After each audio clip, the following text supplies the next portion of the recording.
Markitabu aleli. Markitabu mayamisu epimi. Markitabu mwana mobali alelaka te me ye aleli. Aleli, aleli. Aleli pona nani mutaleli siye. Ye oyo. Voilà, bande konango boza kolanda ngai de partout. Naika oye sabino bozilanga dans quelques heures nazoya kosolola concernant ndeko oyo afingaka bato nyonso tu. Nakanisaka peut-être nakozala épargné na babozoba ya ndeko oyo mais aye kotouche ngai nga kona na nga innocent. Ndeko JF Ifongi nazobongama nazoya koyebiso makambo oyo etali yo. Je demande à tout le monde d'être là parce que notre pays est commis buzoba est commis makasi. Buzoba est commis makasi. Comment nous pouvons laisser un monsieur insulter mutu nyonso tu oyo amonaka na nzela na ye. Yango na niveau ozala tout à l'heure pour parce que naza na solution pour na JF Ifongi. JF tovandaka biso nyonso tu na Bruxelles. Ngana na Bruxelles, yo zaka na Belgique. Je crois que trop c'est trop. Na oloba mingi te tout à l'heure. Je tends na mbongaba, na vanda, na expliquer yo. Qu'est-ce que je veux faire de toi? Nazala muta polémique te. Na tikala ozala muta polémique te. Na finga kabatu te na télévision. Mais je reviens tout à l'heure pour en finir avec toi. Pour une fois pour toutes. J'ai une solution bien pour naïo. Je crois que eko aider yo pour continuer qu'on finga batu gratuitement. J'ai une solution pour toi, JF Ifongi. Celui qui a déjà insulté tout, je dis bien tout le monde. Na kombo nini na kombo ya Bible. Il parvient à m'insulter, fils du diable, et à me dire des choses très horribles que je vous demande de venir tout à l'heure. Je prends juste 30 minutes de temps de m'arranger. Je reviens pour parler à JF. JF, je suis éduqué dans un étioté. Je veux vous faire écouter ces injures. Oyo, afingi, nyonso wana, pona makambo, oya Roger Baka. Je n'ai jamais eu de problème avec les frères congolais. Tu m'as attaqué, tu vas assumer. Tu vas assumer ce que tu as dit. Et comme on est en Belgique, moi et toi, comme on est en Belgique, JF Ifongi, on va en finir ici en Belgique. Et je viens tout à l'heure pour dire comment je vais le faire. À tout à l'heure, mes amis, s'il vous plaît, partagez cette vidéo. Je reviens pour parler à JF Ifongi. Trop, c'est trop congolais. Arrêtons. Je viendrai vous faire écouter les injures qu'il a proférées contre moi, contre mon défunt père, contre papa Nangai, contre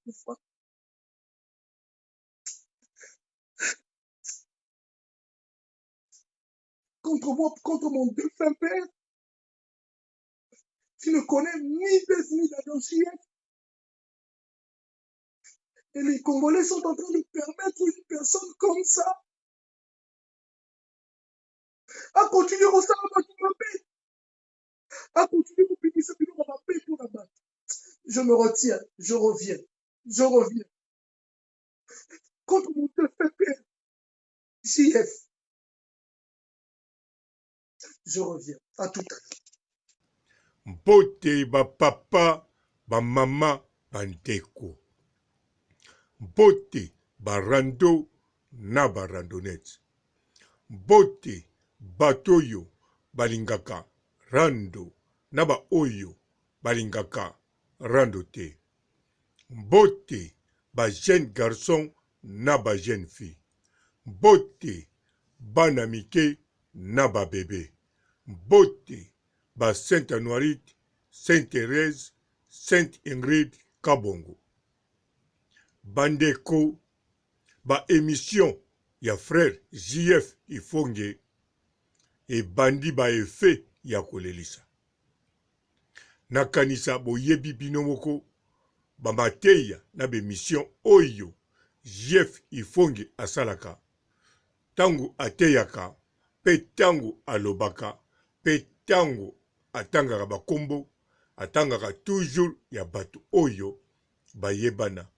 Majorité ya batu oyo alobelaka ba oyo bayebana.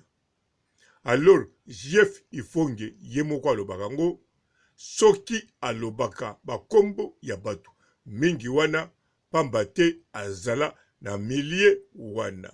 Yango mateya na ye mpe ekendeke kote kuna. Me lelo yo tomoni Mark Tabo aleli. Eske Mark Tabo lokola mwana mobali aleli penza pona makambo JF Ifonge alobaka to likambo mosusu eza na se. En tout cas wana toyebi te. Neti nga penza na yebi te. Me loko na yebi Mark Tabo aleli. Na yebi vraiment te émission nini oyo JF Ifonge asalaki esali ye bongo alela. Pasi, oui, na yebi ekosali pasi. Surtout na moni aleli na kombo ya papa na ye po Mark Tabo abengaki ye soki nani pe alobaki po na papa na ye.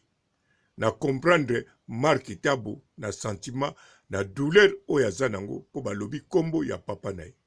Po bandeko foko yeba mutu na mutu asantiraka makambo na ndenge na ye.